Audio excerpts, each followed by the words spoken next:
Hey guys, my name is Courtney and welcome back to Jump Seat Diaries. Today we're gonna have noodles and interview chat. So I wanted to again say congratulations to you guys who made it through or made it to the video interview process.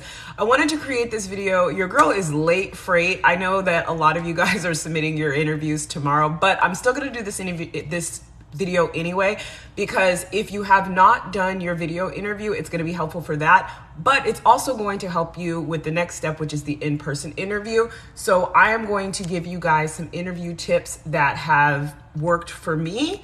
And so let's just jump into it while I eat my noodles.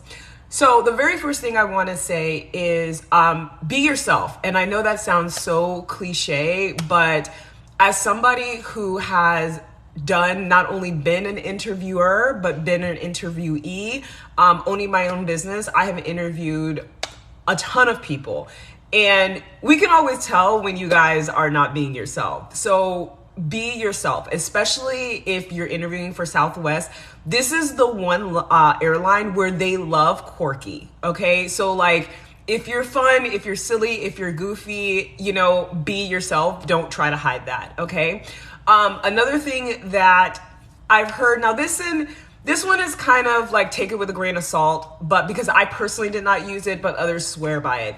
Learn the STAR method. It's like situation, task, I can't remember what the A is, and result.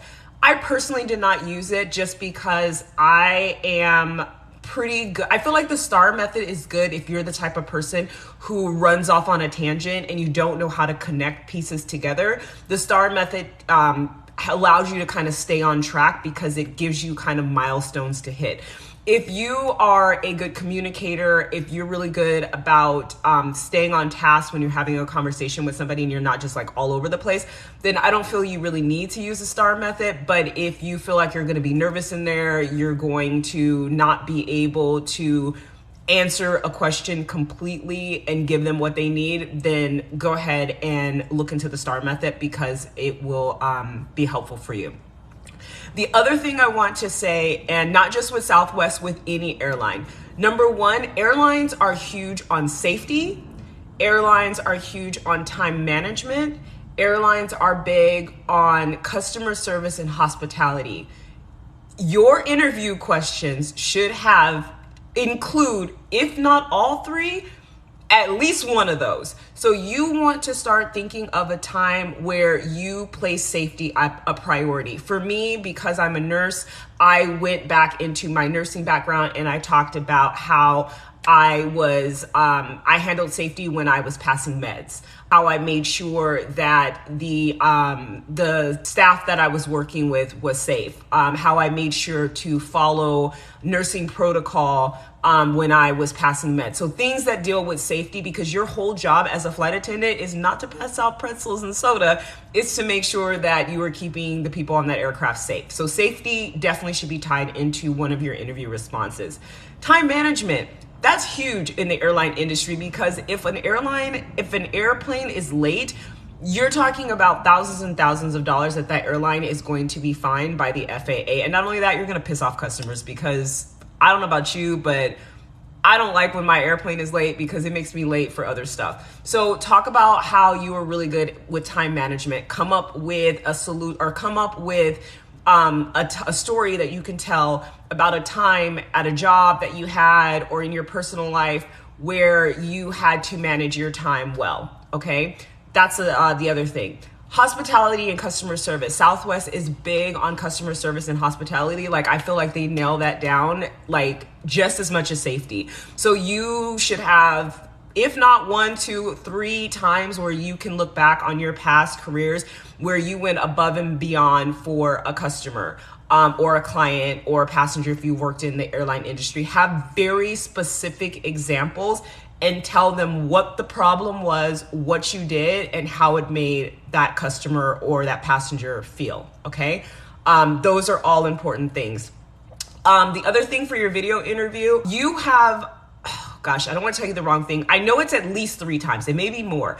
3 attempts that you have to answer that video question, okay? So what's gonna happen is the question's gonna pop up on the screen, and then you're gonna read the question, and then you have 3 different attempts to hit that button to record your answer, okay? So what I would do is as soon as you read the question, a timer is gonna start, and I would start thinking about now go back into, because remember, you're prepping for this in advance, so you should already have some stories that you can fall back on, okay? So go, while that timer is running, go back in your head and think of what that story is, and then format it to fit the question that they are going to ask you, and then do it.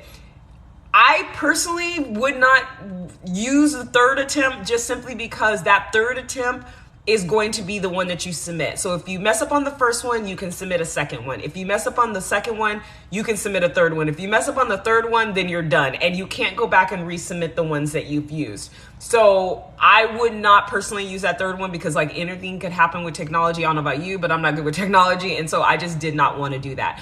Make sure that you're in a place that has really good lighting. Make sure that you're in a place that has really good sound. Although, like I said, I shot mine on the bathroom floor of a hotel in Amsterdam with a shower curtain as my backdrop, and here I am, a Southwest flight attendant. So again, take that with a grain of salt, but I would try your best to make it in an environment that is conducive to doing a virtual interview. As far as what you wear, you're only going to be seen literally from here up. So you could literally be rocking pajama bottoms with a button-up shirt, okay? Make sure that your makeup is professional.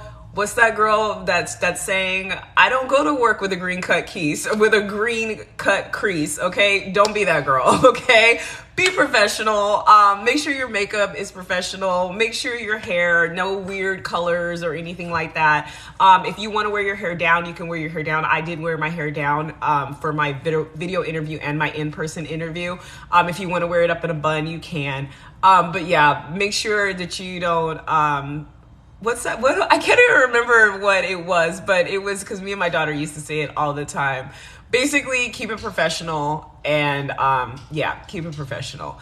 What else? After I did my video interview, I literally heard back within, I think it was like 3 or 4 days, and then I got my email where they were inviting me to the virtual or to the in-person interview in Dallas. So I don't know how you guys are gonna move, but mine moved pretty quickly. Also, as a tip, ChatGPT is going to be your friend. What I would do is I would go to ChatGPT.